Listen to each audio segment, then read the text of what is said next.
오늘 본문의 말씀을 가지고 사대 교회에 보내는 편지라는 제목으로 하나님의 말씀 전하도록 하겠습니다. 지난주 두아디라 교회에 보내는 편지를 통해서 성령이 교회들에게 하시는 말씀을 우리는 무엇인지 좀 살펴봤습니다. 두아디라 교회에 대해서 우리가 좀 살펴봤죠. 두아디라 교회는 가장 특징적인 것이 길드라고 했어요. 길드. 그래서 구리 세공업과 염색 세공업이 많이 발달했고, 또 두아디라 출신의 성경 인물 중에 가장 유명한 사람은 누구라고 했습니까? 루디아. 루디아가 이 지방 출신이다. 그리고 이 길드 조직은 이방 종교와 상당히 밀접한 연관을 가지고 있다. 그래서 그 업종과 관련된 동일한 신들을 같이 숭배하고 같이 신전에서 예배하고 또 잔치하고 그리고 또 음란한 파티를 벌여서 자신들의 어떤 이게 멤버십을 키워나가는 특징을 가지고 있다라고 그렇게 이야기를 했습니다. 이러한 두아디라 교회에 예수님은 자신을 어떻게 소개하고 있는가? 여러 가지로 소개를 하지만 독특하게 예수님은 자신을 하나님의 아들로 이제 소개를 하고 있어요. 요한계시록에서는 유일하고 또 요한이 잘 사용하는 표현들이 아니에요. 바울 서신에서는 예수 그리스도께서 하나님의 아들 되심에 대해서 많이 이야기를 하고 있는데 요한의 서신에서는 잘 그런 표현을 사용하고 있지 않는데 왜 그러면 이렇게 사용했는가라고 했었을 때 두아디라 지역의 수호신이 누구냐면 아폴론이었는데 아폴론은 누구의 아들이라고 했어요? 제우스의 아들이라고 했죠. 그래서 아폴로가 참 하나님의 아들은 아폴로가 아니라 누가 하나님의 아들이다? 바로 예수님이 하나님의 아들 되심을 그렇게 강조하고 있는 거죠. 이 두아디라 교회에 대해서 이제 예수님은 먼저 칭찬을 하세요. 칭찬의 내용은 이제 주로 이렇게 교회적인 것과 관련되어져 있는 거예요. 인내와 섬김과 사랑 이런 것들을 이야기하고 있는 걸 봤었을 때 이 두아디라 교회가 굉장히 사랑이 많았겠구나라는 것을 우리는 추측할 수가 있다고 했어요. 그래서 그리고 이 두아디라 교회는 처음 행위가 나중 행위보다 나중 행위가 처음 행위보다 낫다라고 이야기를 하고 있죠. 그래서 나중이 더 낫다. 이런 표현은 예수님이 만든 물로 포도주를 만든 사건 외에는 성경에 잘 없다. 그래서 굉장히 이제 나중이 나았다라고 이렇게 표현하고 있죠. 이렇게 아름다운 교회도 예수님은 책망하고 있었어요. 굉장히 심각한 문제였는데 이것은 이세벨 이단에 빠진 거였죠. 이단이 침투를 했는데 이단이 침투한 결과가 뭐냐면 행음하고 또 뭐였어요? 우상 제물을 먹게 하는 이런 문제점들을 발생하게 했는데 왜 이런 문제가 발생했는가라고 했었을 때 그 앞에 버가모 교회와 비슷한 양상이다. 그것은 뭐예요? 교리가 중시되지 않았다는 거예요. 그래서 바른 교리와 바른 지식이 없었기 때문에 발생하는 현상들이다. 그래서 예수님은 이 두아디라 교회에 회개를 촉구를 했죠. 그리고 이기는 자에게 주어지는 축복은 그건 힌돌은 그 앞에 아닌가요? 그렇죠? 만국을 다스리는 권세를 주시겠다라고 그렇게 약속을 하고 있습니다. 자, 굉장히 간략하게 제가 좀 요약을 했어요. 그래서 지난주 설교를 들어야만 이 말의 내용이 무슨 내용인지를 좀 잘 알 수가 있죠. 자, 오늘은 지난주에 이어서 사대 교회에 보내는 편지를 우리가 좀 살펴보도록 하겠습니다. 사대 교회에 보내는 편지의 내용을 우리가 다시 한번 좀 읽어보도록 하죠. 1절과 6절을 우리 은찬이가 한번 읽어주세요. 장깨라고 한 거예요.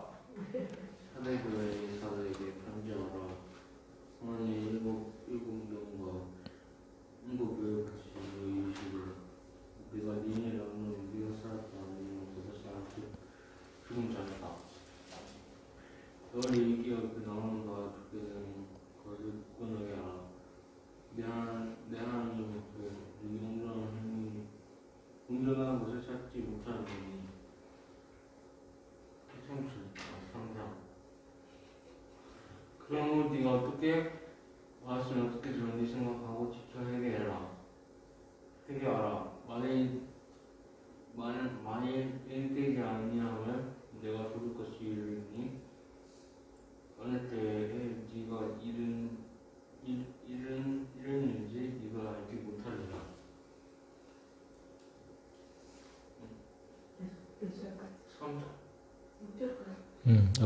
꺼야 될 것 같아요.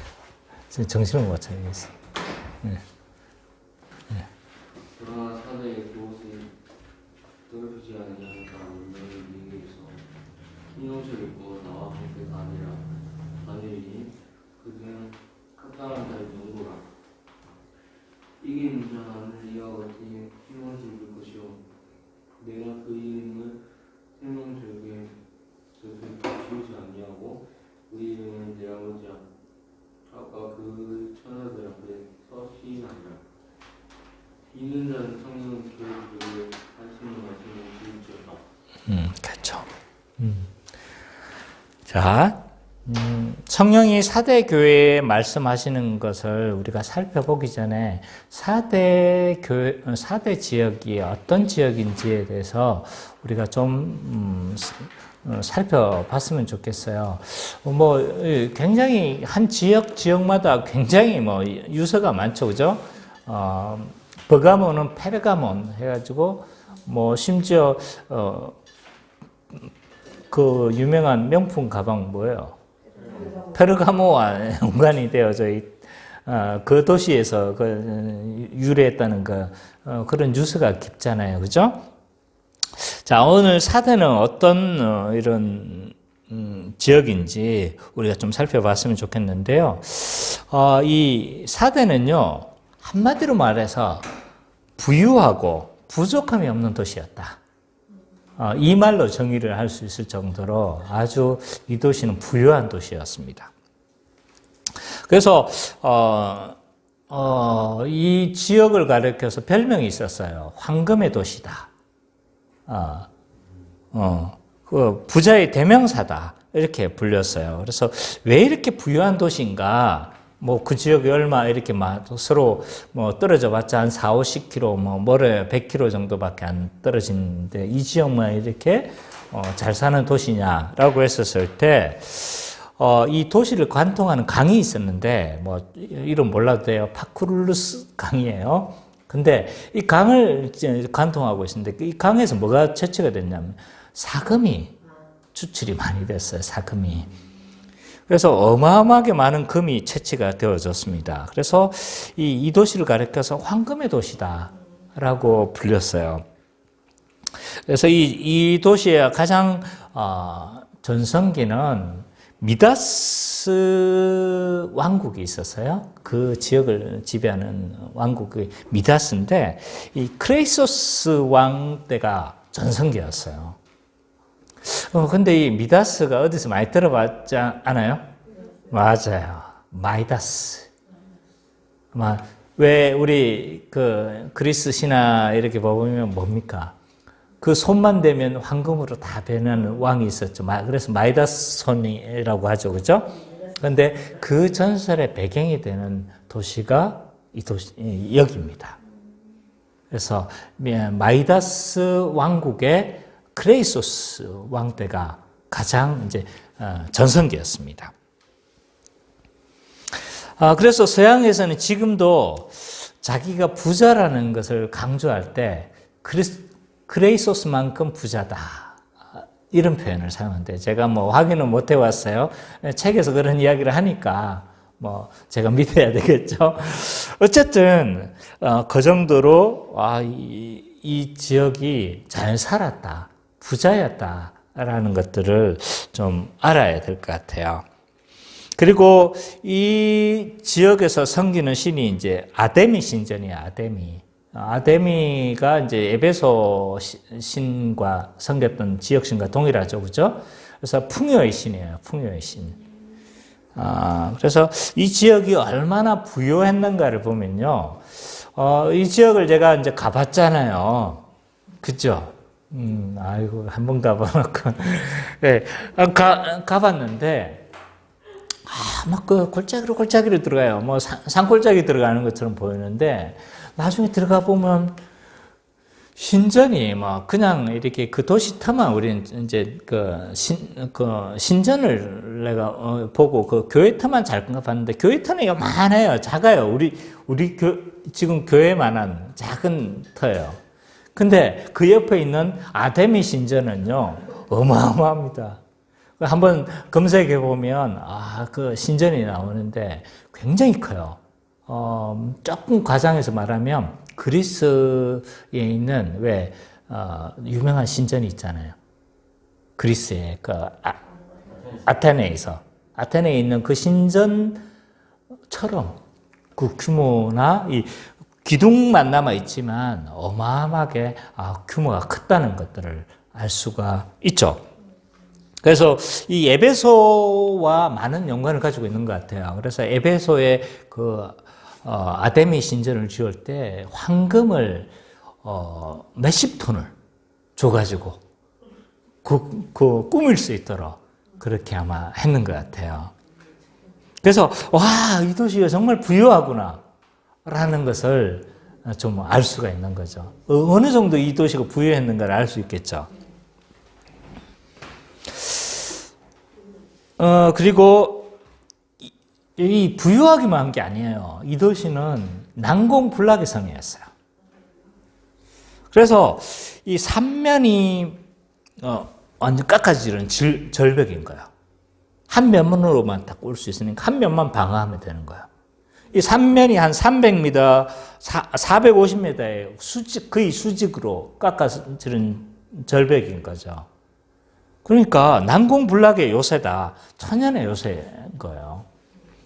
그래서 한 면만 방어하면 되니까 군사적으로도 아주 유리한 위치에 처해 있었습니다. 그래서 이 사대 지역은요 별로 점령당해 본 적이 없어요. 그래서 이제 몇 번 지배를 당했는데 패전을 당했는데 그때가 어디냐면 페르시아의 고레스 왕 때. 처음으로 패전을 했어요.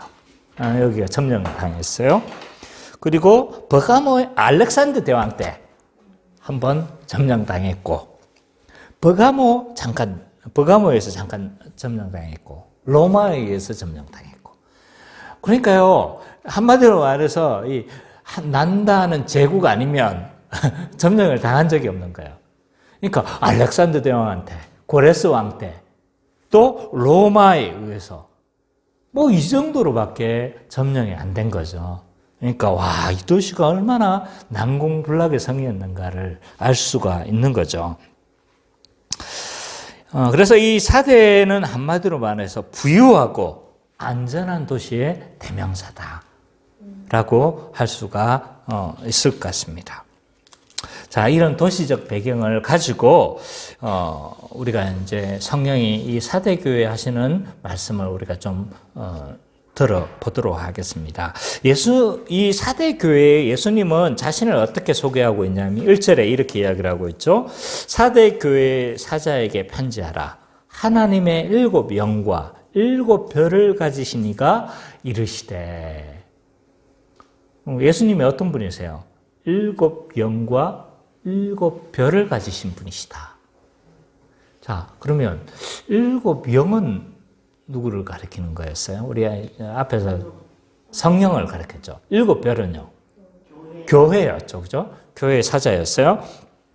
그래서 성령과 교회의 사자를 붙들고 있다는 거예요. 그래서 먼저 이 성령과 교회는요, 굉장히 밀접한 관계를 가지고 있어요. 그죠? 성령이 없으면 교회가 생성이 됩니까?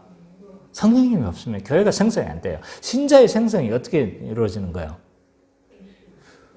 한 사람 찾아가가지고 신자를 거듭나게 하잖아요, 성령님이.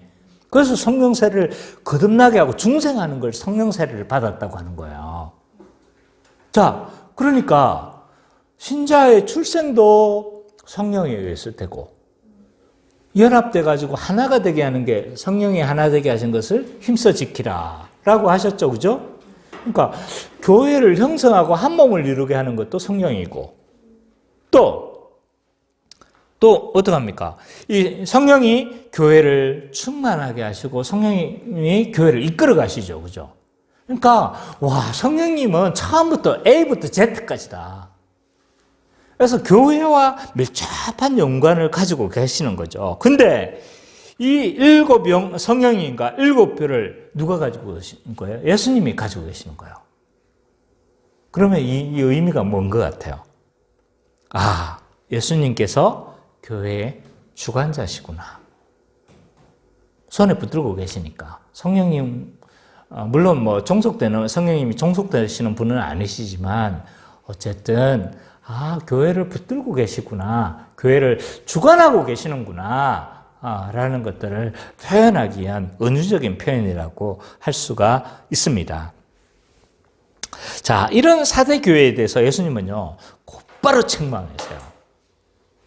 1절 하반부부터 2절까지 이제 책망의 내용이요. 우리 선미자매가 한번 좀 내 행위를 아노니 거기서부터 좀 읽어주시겠습니까? 내가 내 행위를 아노니 내가 살았다는 행동을 가졌으나 죽은 자로다. 너는 일뼈 그 나무가 죽게 된 것을 굳건하게 하라. 내 하나님 앞에 내 행위에 온전한 것을 찾지 못하였느니. 자, 보통 7교회 예수님은 웬만하면 칭찬하세요. 그죠? 지난주에 보니까, 그 심각한 어디입니까? 갑자기 생각이 안 나는. 두아디라 교회. 두아디라 교회도 아주 이세벨 이단이 막 침투해가지고 아주 심각한 상황이었잖아요. 그런데도 칭찬을 해요. 그죠? 근데 여기 칭찬도 없이 그냥 확. 네, 칭찬도 없어요. 그래서 이단이 판을 치고 있는 두아디라 교회도 뭐 사랑이 많고 인내와 섬김이 많다. 뭐 이런 칭찬을 하면서 그 나중 행위가 처음 행위보다 낫다. 이렇게 하면서 칭찬을 했는데 이 얼마나 문제가 심각한지 예수님은요 4대 교회에 대해서 곧바로 책망하세요. 그 책망의 내용이 뭐냐면 가장 큰 문제점은 뭐냐면 극과 속이 다른 교회의 현실이에요. 살았다고 하지만 죽은 교회다. 라고 이야기를 하고 있는 거예요. 이것은 굉장히 은유적인 표현이에요. 네가 살았다고 생각하지만 사실은 실상은 너 죽었다. 라고 이야기를 하고 있는 거예요. 아마 이런 예수님의 평가를 통해서 이 교회가 어땠는지를 우리는 짐작할 수가 있어요. 그러니까 이 겉으로는 굉장히 이 교회가 활발했던 거예요. 구제도 많이 했을 거예요. 그리고 막 교회적인 행사나 활동이나 엄청나게 많이 했을 겁니다. 그래서 자기는 살았다고 생각했을 거예요. 근데 예수님은요, 이 교회에 대해서 죽었다고 평가를 하고 있어요. 옛날에 제가 카페교회 개척했었을 때, 누군가 이제 돈나무라는 화초를 이렇게 선물을 했어요. 지금은 죽어가지고 이제 없어졌는데, 제 기억으로 이제 이 간판을 만들어 주셨던 우리 옆집에 살았던 분이 그 나무를 이제 보통 이제 불신자들은 이게 돈나무가 이제 좀 번성하라고 아마 그 나무를 보통 그렇게 하거든요. 그래서 제가 이 화초를 잘 키웠어요. 근데 생각보다 이게 좀 기르기가 까다로운 거예요. 그래서 제가 몇 년 잘 키웠는데 결국 제가 화초를 죽였어요. 왜 죽였냐면 내가 너무 부지런해서 그래요. 물을 너무 많이 줬어. 물을 많이 안 줘도 되는데 물을 너무 많이 줘가지고요. 나중에 이제 봐보니까 시들 죽어버리길래 파보니까 뿌리가 다 썩은 거예요. 네. 이게 난 죽었는지를 몰라서. 왜냐하면 그 모양이 완전히 죽어버리기 전까지는 잘 몰랐는 거예요. 그냥 윤기도 나고 그런 약간 누룩끼리한 그거는 있었지만 살았는 줄 알았거든요. 근데 보니까 결국은 뿌리가 다 썩어가지고 죽어버렸던 거예요. 4대 교회가 이랬던 거예요. 이래. 그 모양은 멀쩡했는데 이게 완전히 그냥 속으로는 죽었죠. 모든 사람이 부러워할 만큼 이 교회는 왕성했을 거예요. 돈도 많았잖아요. 부자였잖아요. 그러니까 아마 주변 교회에 많은 도움도 줬을 거예요. 어려운 교회 구제도 했을 것이고, 그리고 주변에 많은 사람들을 어떤 선한 일들을 많이 했겠죠. 그래서 정말 어떻게 보면 다른 사람들이 보기에 남부러울 것 없이 굉장히 활발한 그런 교회였는데, 근데 하나님은 이 교회를 죽었다고 이야기를 하는 거예요. 뭔가 핵심이 빠졌다는 거예요. 그 핵심이 빠진 게 뭔가요? 자, 왜 이 4대 교회가 죽었다고 평가를 했는가? 원인은 아마 이들의 부유함도 한몫을 했을 거예요. 그죠? 그래서 이들은 이 도시에서 나는 엄청난 금은요, 엄청난 부를 축적하는 그래서 부유함이 있었을 거예요. 이 도시에서 이 금을 재련하는 도가니가 300개 이상이 했어요. 그냥 도자기 굽는 그게 아니에요. 금을 재련하는 도가니가 300개 이상이 출토가 된 거예요. 그 금이 얼마나 많았으면 그냥 사금 그냥 모래 퍼와가지고 녹이면 그냥 금이 되는 것처럼 그 정도로 이 금이 많았던 거예요.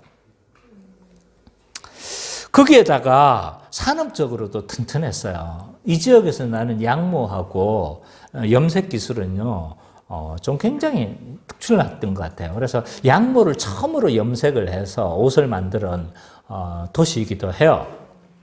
그러니까 산업도 발달해. 금도 많이 나, 자원도 많지. 이러니까 얼마나 이 부유했는지 몰라요. 그래서 이 사람이 사실은 부유하게 되면 좀 사람이 해이해지는 것이 사실입니다. 돈이 많으면 타락한다는 것은 일정 부분 연관성을 가지고 있어요. 그래서 옛날에 어떤 분이 이런 이야기를 하더라고요. 역경을 이긴 사람은 많지만 성공을 이긴 사람은 적다. 이런 표현을 했어요. 그래서 이들의 부요함은 이들의 타락에 어느 정도 일조한 것은 사실일 거예요. 근데 이것이 본질의 문제가 아니었어요. 왜 이들에게 생명력이 없는가? 왜 죽은 교회가 되어버렸는가? 사도적 가르침에 이들은요, 풍성하지 못했던 거예요. 충실하지 못했던 거예요. 아마 말씀이 아예 없지는 않았을 거예요.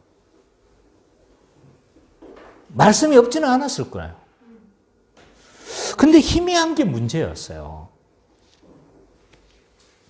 자, 초대교회 생명력이 어디서 나왔습니까? 한번 보세요. 그들의 생명력은 사도적 가르침을 열심히 가르침을 받았죠. 그리고 모여서 계속 뭐 했어요? 떡을 뗐잖아요. 성찬을 했다는 거예요.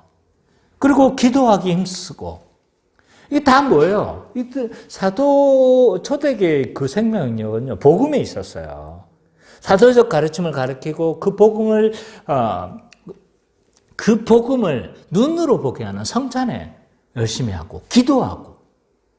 그래서 이 초대교회의 생명력은요, 어디서 나왔냐면, 사도적 복음인 거예요, 복음.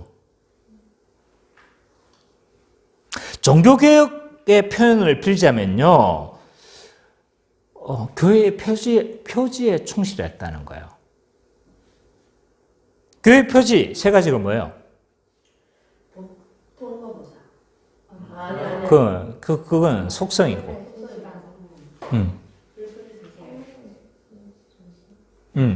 말씀에 뭐예요? 선포, 복음의 온전한 선포, 성례. 아니 그거 건징. 맞아요. 건징. 이 세 가지가 교회의 표지였어요.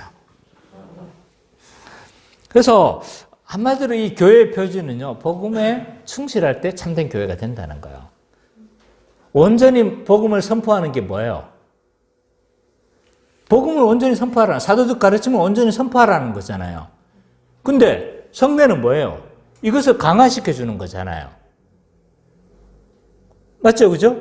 그 복음을 믿는 자에게 세례를 주는 거고, 그것을 믿는 자에게 성찬을 베풀어요. 은혜, 동참하도록. 맞죠? 그리고 권증은 뭐예요? 이것을 지키지 못했을 때 권증하는 거잖아요. 그러니까 참된 교회의 표지는 복음이라고 할 수 있어요. 온전한 신실한 복음을 전하는 교회만이 참된 교회라는 거예요. 근데 이들은 부자였어요. 행사도 많았어요. 활발했어요. 근데 왜 이들에게 예수님은 죽었다라고 표현을 하냐면 복음이 희미했던 거예요.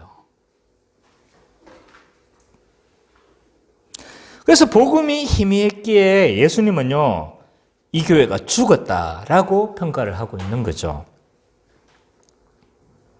겉으로 멀쩡하면 뭐합니까? 그 안에 교회의 표지가 없다면요, 교회가 아닌 거예요. 그래서 제가 이야기를 하잖아요. 우리는 한 교회에 다니는 것이, 교회를 다니고 그 교회에 정식 회원이 되는 것은 결혼하는 것과 같다. 언약을 맺는 것과 같다라고 이야기를 했어요. 근데 이 언약이 깨지는 순간이 있는데, 그게 뭐냐면 복음이 온전히 선포되지 못한다면 그건 참된 교회를 잃어버리는 거예요. 그때 옮길 수 있는 거예요.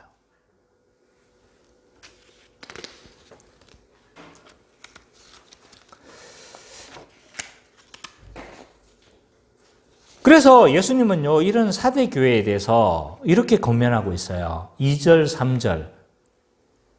우리 성민이가 한번 읽어 주십시오. 성민 형제가.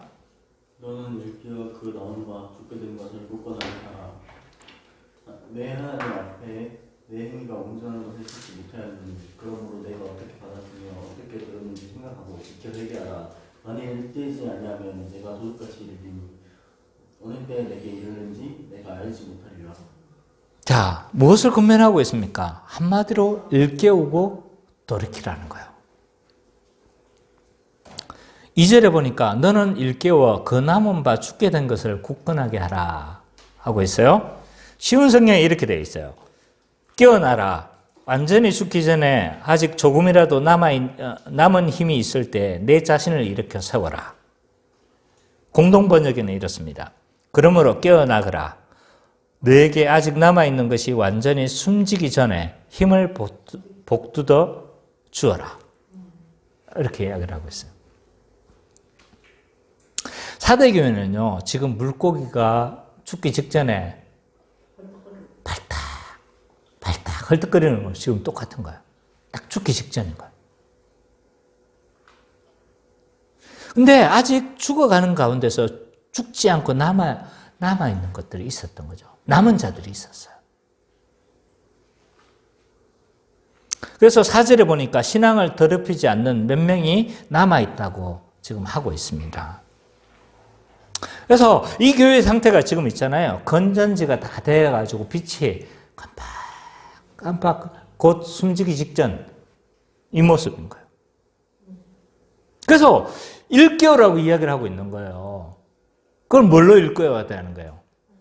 말씀으로, 복음으로 다시 지금 일깨우라는 거예요. 복음으로 일깨우라는 게 지금 3절에서 더 자세하게 드러나죠. 그죠? 이걸 3절에서 더 구체적으로 이야기를 하고 있습니다. 그러므로 내가 어떻게 받았으며 어떻게 들었는지 생각하고 지켜 회개하라. 너희가 그 사도적 복음을 받았는데, 들었는데 그것을 다시 한번 생각해봐 라고 이야기를 하고 있는 거죠. 자, 세 번역에는 이렇게 되어져 있습니다. 그러므로 내가 그 가르침을 어떻게 받고 어떻게 들었는지를 되새겨서 굳게 지키고 회개하여라. 공동번역. 그러므로 내가 그 가르침을 어떻게 받았으며 어떻게 들었는지를 되새겨 그것을 굳게 지키라. 그러니까 이 교회가 문제가 뭐였다는 것이 지금 구체적으로 드러나죠. 그죠? 사도적 가르침이 지금 희미했던 겁니다. 복음이 희미했던 거예요. 근데 활력은 있었어요.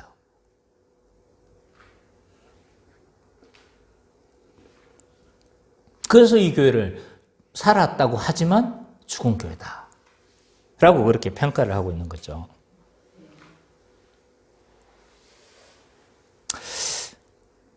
그래서 내가 어떻게 받았으며 어떻게 들었는지를 먼저 생각해야 된다. 라고 이야기를 해요. 그것은 복음이에요. 복음. 사도적 가르침이에요. 교회의 표지예요. 같은 말이에요. 다. 그래서 이 사대교회가 복음에서 벗어나고 복음이 희미하고 교회의 모습만 있으니까 그래서 예수님께 전해받은 또 사도들에게 전해받은 이 복음을 너희들이 다시 생각해 봐야 돼. 돌이키라. 새롭게 하라. 다시 뭐 하라는 거예요? 일깨우고 돌이키라. 그렇게 이야기를 하고 있는 겁니다. 누가 참된 교회인가? 교회는요, 사도적 복음 위에 세워지는 거예요. 이것이 희미하면요, 참된 교회라고 할 수 없는 거예요. 그래서 참된 교회가 뭐냐라고 했었을 때 이 복음에 의해서 모든 것이 판단이 되어지는 거예요. 복음에 의해서. 그래서 온전한 복음이 잘 선포가 되어지면 그 교회는 참된 교회인 거예요. 근데 자꾸 강단에서 딴소리하고 강단에서 이상한 소리하고 강단에서 정치 이야기를 하고 이것이 계속 되어진다면요. 이것은 참된 교회의 빛을 지금 잃어가고 있는 거예요. 지금 숨을 헐떡하면서 지금 죽어가고 있는 거라는 거죠. 아무리 대형교회라고 한다 할지라도 복음이 희미하면요. 그 교회는 참된 교회가 아닌 거예요. 살았다고 하나 죽은 교회인 거예요. 이걸 좀 더 풀어서 이야기를 하면요. 참된 교회는 어떤 교회냐? 말씀이 온전하게 선포되는 교회예요. 복음이 온전하게 선포되어지는 교회예요. 이 복음이 온전하게 선포되어진다는 건요. 교리를 충실하게 잘 가르치는 거죠. 뿐만 아니라 말씀을 전할 때에도 자기의 생각을 전하는 것이 아니라 본문에서 말하는 바가 무엇인지를 잘 강해야 되는 거예요. 물론 틀릴 수 있는 해석의 어떤 오류의 가능성은 있어요. 왜냐하면 목회자도 사람이니까 해석을 잘못할 수 있는 거죠. 이것을 말하는 게 아니에요. 그래서 한 번의 어떤 실수 이런 것들을 의미하는 것이 아니라 본문과 상관없이 상습적으로 전혀 딴 이야기, 본문은 이 이야기를 하고 있는, 누가 봐도 명백하게 이 이야기인데, 그것과 다른 이야기를 하고 있다면, 그것은 뭔가요? 설교라고 할 수 없는 거죠. 복음이 온전히 선포된다고 할 수 없는 거죠.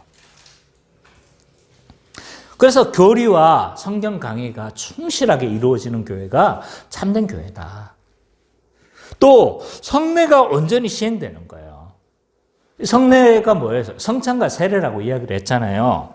그래서 세례를 온전히 신실하게 시행하는 거죠. 이 참된 교회는요, 신실하게 세례를 시행하는 교회예요. 아무나 세례를 안 주는 거예요. 그래서 이 사람이 거듭났는지 확인도 안 되어지고, 이 사람이, 나는 세례 받으면 안 되겠는데요. 나는 아직 믿는지도 확실하지 않아요. 라고 이야기를 하는데도 세례를 주고 있다면 참된 교회가 아닌 거예요. 숫자를 늘리려고 하는 거예요, 지금. 그리고 성찬을 신실하게 시행하는 거죠. 성찬을 신실하게 시행한다는 것은 성찬의 의미가 무엇인지를 분명하게 아는 거예요. 그래서 그 의미를 알고 성찬을 시행하는 거죠. 그리고 권징도 신실하게 시행이 되어지는 겁니다. 절차도 바르게 하고 방법도 바르게 하고. 이 권징의 방법은 우리가 많이 배워서 잘 알고 있죠, 그죠? 그래서 이 권징은 절차를 마태복음의 그 말씀처럼 절차를 거쳐야 되는 거예요. 1대1로 찾아가고 두세 사람이 같이 찾아가고 그 다음에 교회적으로 권징을 하는 거죠. 그 권징의 내용은요, 4대 속성을 깰 때. 깰 때 그것을 권징을 시행하는 거죠.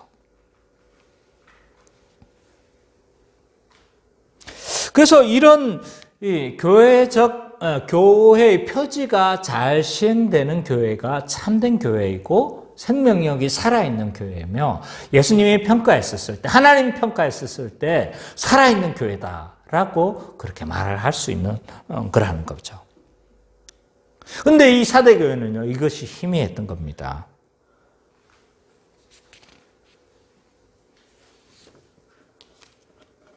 성경은요, 곳곳에서 복음을 굳게 붙잡으라고 이야기를 해요.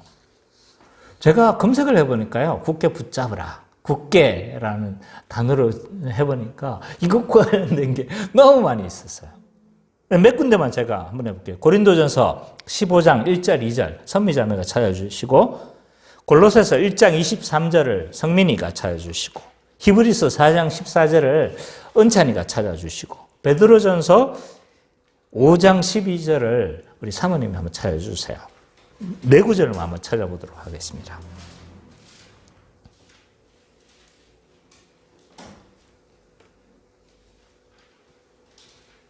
고린도전서 15장 1절 2절 한번 읽어주십시오. 형제들아 내가 너희에게 전한 복음을 너희에게 알패하노니 이는 너희가 받은 것이요 또 그 가운데 선 것이다. 너희가 만일 내가 전한 그 말을 굳게 지키고 헛되이 믿지 아니하였으면 그로 말미암아 구원을 받게 된다. 내가 만일 내게 전한 그 말을 굳게 지키고 헛되이 믿지 아니하면 그로 말미암아 뭐 한다는 거예요? 구원을 얻으리라. 굳게 붙잡으라고 이야기를 하고 있죠. 자, 골로새서 1장 23절.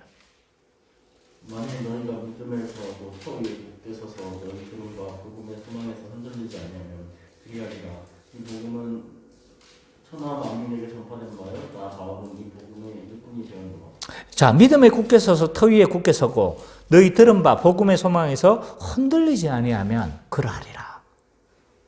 굳게 서서 흔들리지 말라고 이야기를 하고 있죠. 또 히브리서 4장 14절.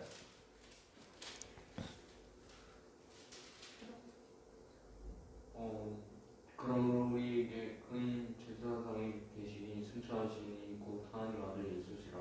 우리가 믿는 도를 굳게 잡으시오나. 네. 자, 그리고 베드로전서 5장 12절. 그러니까 세실한 형제로 아는 실로와노로 말미암아 너희에게 간단히 써서 공부하고 이것이 하나님의 참된 은혜임을 증언하노니 너희는 이 은혜에 굳게 서라. 너희는 이 은혜에 굳게 서라 라고 이야기를 하고 있어요. 곳곳에서 이 사도적 가르침에 굳게 서라고 그렇게 권면하고 있습니다. 왜? 이것이 무너지면요, 교회가 아닌 거예요. 죽은 교회라고 평가되어지는 거예요. 만일 일깨우지 아니하면요, 예수님은 도둑같이 이룰 것이다 라고 말씀하고 있어요.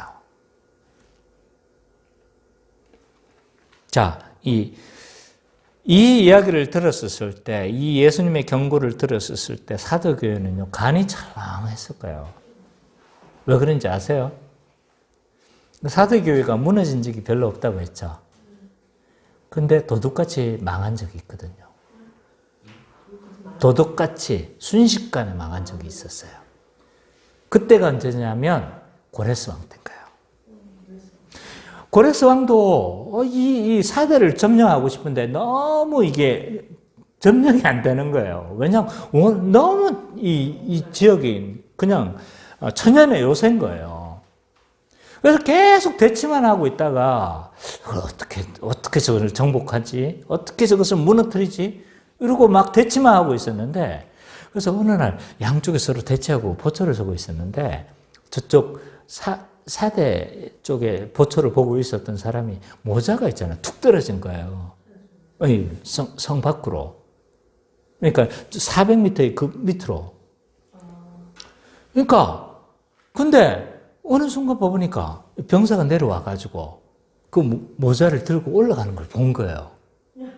와, 어디 구멍이 있구나. 그래서 계속 관찰을 한 거예요.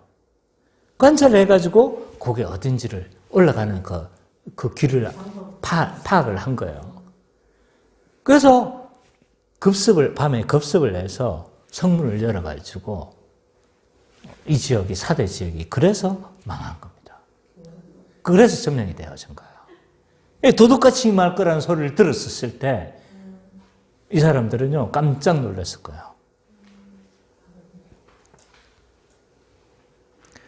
예수님은요, 회개하지 않으면 도둑같이 임하셔서 그들의 생명 없음을 심판할 것이라고 그렇게 말씀하고 있는 거죠.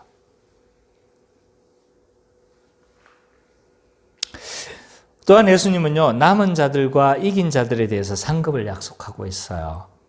그것이 5절입니다. 같이 읽어봅시다. 5절. 시작. 이기는 자는 이와 같이 흰 옷을 입을 것이요. 내가 그 이름을 생명책에서 결코 지우지 아니하고 그 이름을 내 아버지 앞과 그의 천사들 앞에서 시인하리라.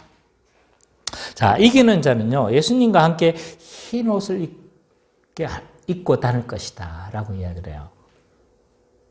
흰 옷을 입고 다니는 게 무슨 의미가 있어요? 의롭다는 거예요. 어렵다는 거. 죄가 없다는 거예요.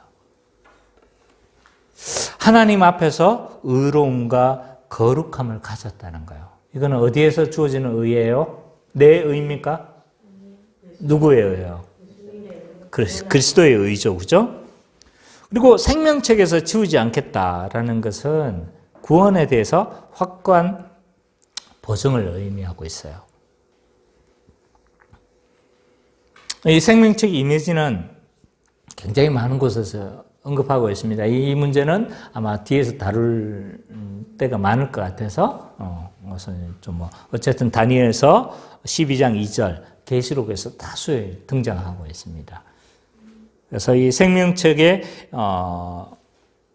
생명책에서 내 이름을 지우지 않겠다는 것은 구원에 대해서 확고한 보증을 하겠다라는 거고, 그리고 예수님도 그들을 부인하지 않을 것이다 라고 약속하고 있어요. 그래서 이제 한마디로 말해서 이 종말론적 약속이 뭐냐라고 했었을 때, 남은 자들과 이긴 자들에게 구원을 확고하게 보증해 주겠다는 거예요. 그렇게 좀 정리를 할 수가 있을 것 같습니다.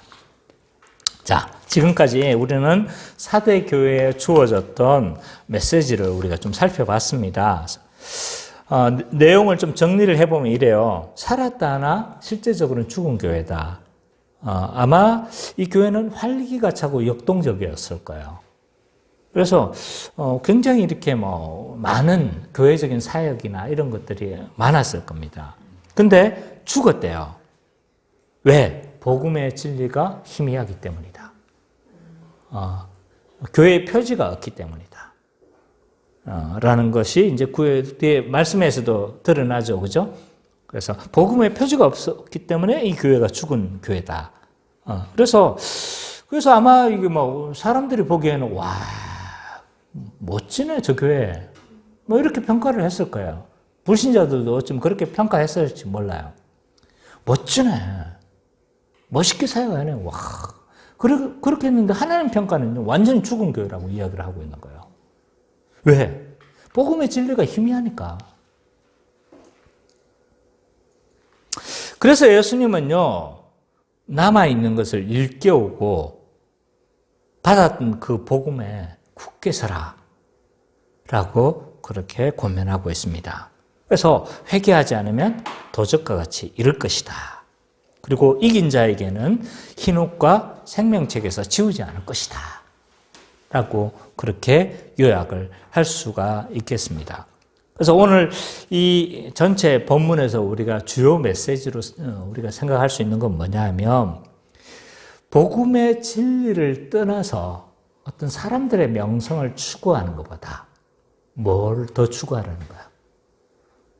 복음 안에서 우리가 거룩한 삶을 살아가고 하나님 앞에서 인정받는 것이 더 낫고 그것을 사모해야 된다는 거예요.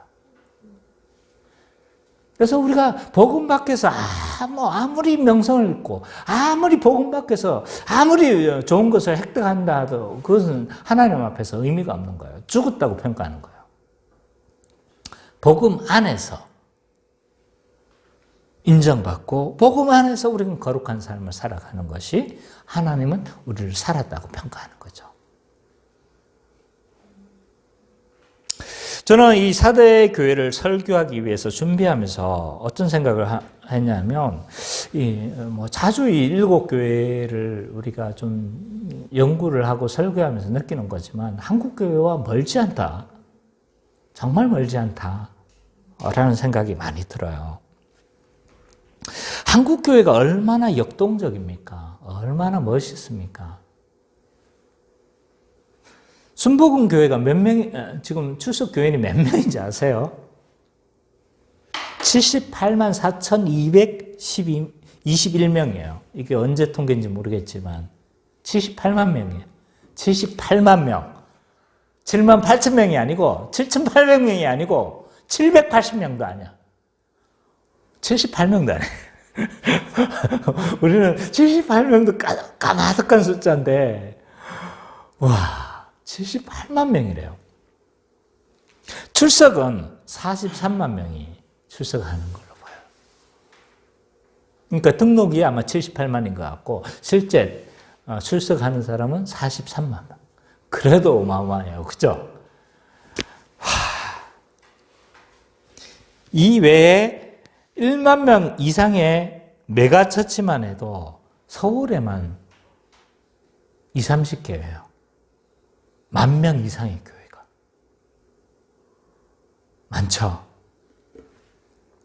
다 7, 8만 있더라고요. 그 수준에서 다 그 사랑의 교회, 광림교회, 다 7, 8만 명. 사랑의 교회가 한 달 지출하는 구제비가요, 천주교회 꽃동산, 그 유명한 꽃동산 지출하는 1년 예산과 맞먹어요.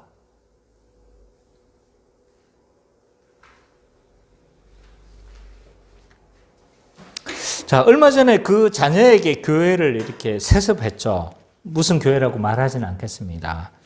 이 무슨 교회, 땡땡 교회는 새벽 기도만 10,000명이 출석해요.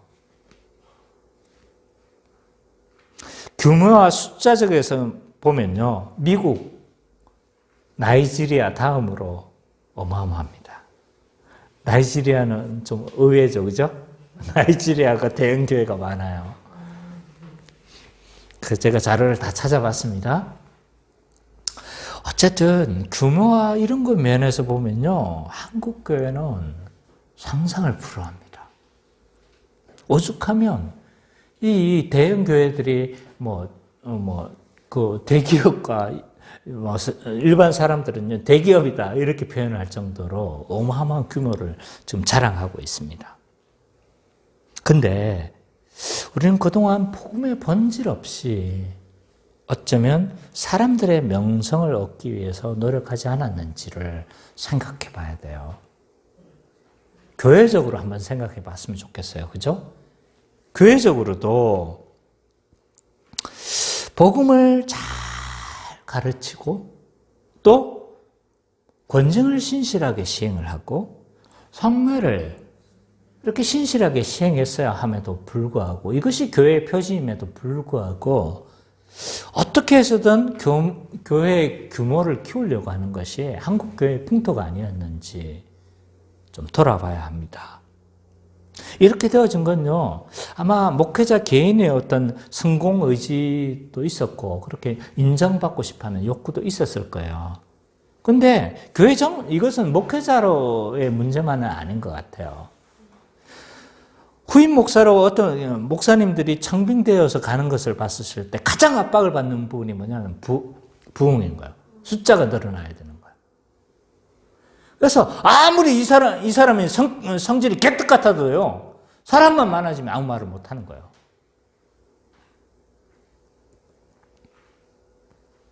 그가 무엇을 전하는지 중요하지가 않은 거예요.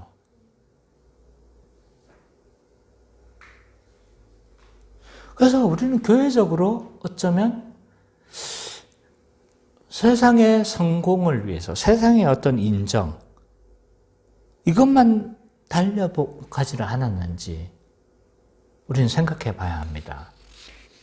개인적으로도 한번 생각해 봤으면 좋겠어요. 우리는 개인적으로 복음을 잘 배우고 또 뭡니까? 이것은 개인적으로 할 수는 없는 거지만, 그것도 할 수 없는 거지만, 어쩌면 세상의 인정을 받는 것에 우리는 충실하고 하나님의 인정에 있어서는 우리는 게을리하지 않았는지 돌아봐야 합니다. 대형교회에서 일어나는 대부분의 분쟁은요, 임직 문제예요, 임직. 왜냐하면, 이 사람은 오래 다녔는데, 안수 집사가 떨어졌어. 또는 장로에 떨어졌어. 그러면 그분들이 뒤에서 막 쫙 작업을 펼쳐가지고, 교회에 일어나는 분쟁이 대부분이에요. 그러니까 그 뭐에 지금 집중하고 있다는 거예요. 그 개인이. 사람들의 인정. 근데 인정받지 못하니까 뭐 하는 거예요, 지금? 문제를 일으켰다는 것밖에 되지 않는 거잖아요. 그죠? 그것뿐만 아니라 내가 대형교회에 속해 있는 것이 나의 정체성으로 생각을 하고 그래서 내가 대형교회에 속해 있는 것에 대해서 굉장히 자랑스럽게 생각해요. 또 대형교회 메인 반주자고 내가 대형교회 성가대면 아주 자랑스럽게 생각을 하는 거죠.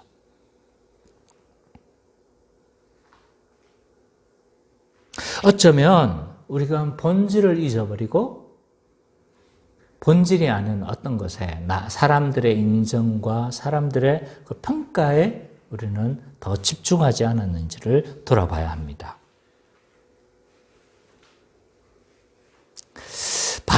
우리는 신앙생활을 하면서도요, 얼마든지 사람들에게 나의 관심이 집중되어질 수 있어요. 잘 들으세요. 우리는 신앙생활을 열심히 하면서도 얼마든지 사람들의 관심이 집중될 수가 있어요. 바리새인들 보세요. 그들만큼 신앙에 열심히 있었던 사람이 없었어요. 근데 그들을 자세히 살펴보면 어디에 집중되어 있냐면 하나님께 집중되어 있었던 것이 아니라 사람의 평가에 집중되어 있었어요. 그래서 가다가 어떻게 했어요? 기도 시간 되니까 딱 멈춰가지고 막 성전을 향해서 아니면 그 회당을 향해서 뭐 하는 거예요? 기도하는 거예요. 하나님께 집중돼서 그런 거예요? 사람들께 집중되니까 그런 거잖아요. 금식하면서도 마찬가지인 거예요. 금식을 누구나 봐도 저 사람 금식하는구나 라는 것을 펴내기 위해서 온갖 방법을 동원하잖아요. 얼마든지 우리는 신앙생활을 하면서요, 하나님의 그 평가보다는 사람의 평가에 우리는 집중될 수 있다는 거죠. 정작 중요한 것은 뭐냐? 하나님의 인정인 거예요. 하나님의 인정. 하나님의 평가요. 우리가 추구해야 될 것은 뭐냐면 복음에 따른 거룩한 삶인 거예요.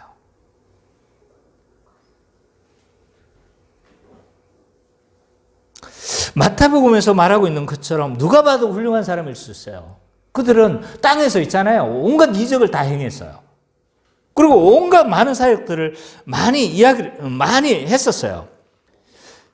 그들은 어쩌면 교회적으로 직분을 가지고 있었을지도 모릅니다. 11조도 꼬박꼬박 했을지도 모르고, 그리고 주일 어긴 적 한 번도 없을 줄 몰라요. 근데 하나님 앞에 섰을 때 하나님의 평가는 뭐였냐면 내가 너를 알지 못한다 였어요. 이게 하나님이 나를 알지 못한다고 하면 무슨 소용이냐 말이에요. 살았다고 하지만 죽은 자가 되어서는 안 되는 거예요. 겉으로 보기에, 다른 사람들을 보기에 아무 문제가 없는지 모르지만 어쩌면 우리는요, 복음과 상관이 없는 자로 설 수 있는 거예요. 형식적인 신앙생활 하는 것, 사대교회와 같은 모습일 겁니다. 그리고 언젠가는 예수님이 도적과 같이 임할 것이다 라는 것을 우리는 알아야 합니다. 자, 예수님이 사대교회에 근면하고 있는 것처럼 우리는 복음으로 다시 일깨워야 돼요. 복음으로.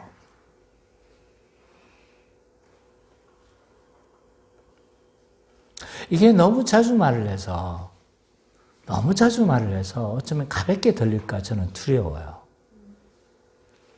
복음으로 우리가 우리의 심령을 새롭게 하고 우리를 복음으로 자꾸 깨워야 한다는 것이 너무 가볍게 들릴까 봐 저는 걱정입니다.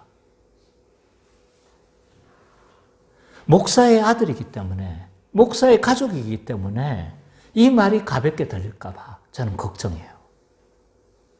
제발 이 말씀을, 복음을 가볍게 생각하지 말아야 돼요. 복음을 듣는 것에서 모든 것이 출발합니다. 교회가 정말 추구해야 될 것이 뭐냐? 그것은 문화센터도 아니에요. 규모를 키우는 것도 아니에요. 교회가 정말 추구해야 될 것은 참된 교회의 표지예요. 참된 교회의 표지. 다 복음이에요. 다 복음.